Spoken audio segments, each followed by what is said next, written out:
কোরবানির পশুর হাট নিয়ে আরো জানাতে রাজধানীর গাবতলী থেকে আমাদের সাথে আছেন সহকর্মী হাসান মিসবাহ। শেষ সময় এসে আসলে বেচাকেনা কেমন দেখছেন? গরুর সরবরাহ আসলে গতবারের তুলনায় কিন্তু এবার অনেকটাই কম, এমনটাই জানা গেছে।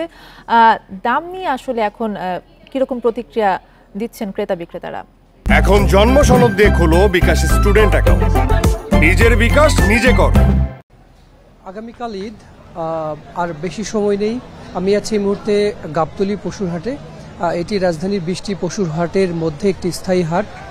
এখানে আমি একটু দেখাই যে মোটামুটি ফাঁকা হয়ে গেছে, অনেকটাই ফাঁকা হয়ে গেছে। গরু কেনাবেচা প্রায় শেষ দিকে বলা চলে। অর্থাৎ এখানে ছোট জাতের যেসব গরু, সেই গরুগুলো খুবই কম। বড় জাতের, বড় আকারের যে গরুগুলো, সেই গরুগুলো অনেক এখনো আছে। ব্রাহ্মা ফিজিয়ান জাতের গরুগুলো বিক্রি কম হয়েছে। যারা সারা বাংলাদেশ থেকে খামারিরা এই বড় জাতের গরুগুলো এনেছেন, বলা চলে যে তারা এক প্রকার বিপাকে পড়েছেন।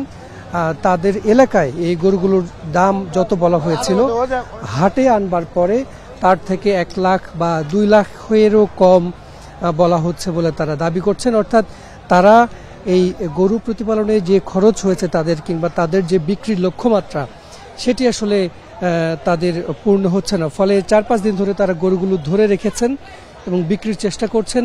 তবে আমরা দেখেছি যে এবার কুরবানির পশুর হাটে যে পরিমাণ গরু উঠেছিল, একটি আশঙ্কা ছিল যে গরুগুলো হয়তো বিক্রি হবে না বা থেকে যাবে। সেটি কিন্তু গতকাল এবং আজ পর্যন্ত পুরোপুরি চিত্র পাল্টে গেছে। রাজধানীর অনেক হাটেই গরু বিক্রি হয়ে গেছে, ফাঁকা হয়ে গেছে। আর সেই তুলনায় গাবতলীতে এখনও বেশ গরু আছে এবং এখনও গরু নতুন করে এখানে বিভিন্ন স্থান থেকে গরু নতুন করে আসছে। এটি একটি গরু, এটা 5 দিন ধরে এখানে মূলত এই গরুটি রাখা হয়েছে। এটি এখন পর্যন্ত বিক্রি হয়নি। তবে ছোট আকারের যে গরুগুলো, সেটির প্রতি ক্রেতাদের আগ্রহ বেশি। 90,000, 1 লাখ কিংবা 1.5 লাখের মধ্যে যে গরুগুলো আছে, সেগুলোই বেশি বিক্রি হচ্ছে। আর বড় জাতের গরু যেগুলো আছে, সেগুলোর প্রতি ক্রেতাদের কিংবা আগ্রহ খানিকটা কমই বলা চলে।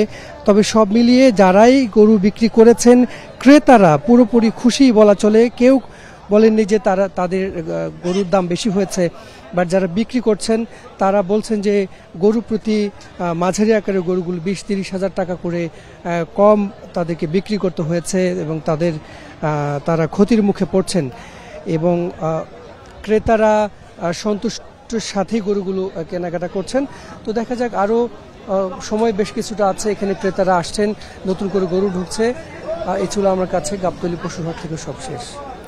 হাসান মিসবাহ জানাচ্ছিলেন কোরবানি হাটের সর্বশেষ খবর।